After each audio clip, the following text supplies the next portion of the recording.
கடந்த நவம்பர் மாதத்தில் இந்தியா 1,26,403 கோடி ரூபாய் மதிப்புக்கு தங்கத்தை இறக்குமதி செய்துள்ளதாக மத்திய அரசு தெரிவித்துள்ளது.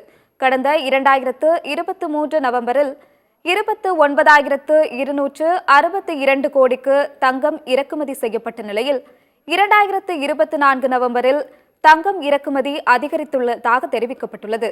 நடப்பாண்டு ஏப்ரலில் இருந்து நவம்பர் மாதம் வரை 4,16,806 கோடி ரூபாய் மதிப்புக்கு இந்தியா தங்கத்தை இறக்குமதி செய்துள்ளதாகவும் மத்திய அரசு தெரிவித்துள்ளது.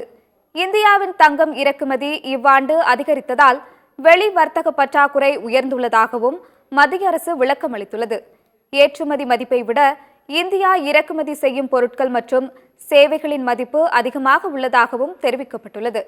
நாட்டின் மொத்த இறக்குமதியில் தங்கத்தின் பங்கு 5% உள்ளதாகவும் மத்திய வர்த்தகத்துறை அமைச்சகம் தகவல் தெரிவித்துள்ளது.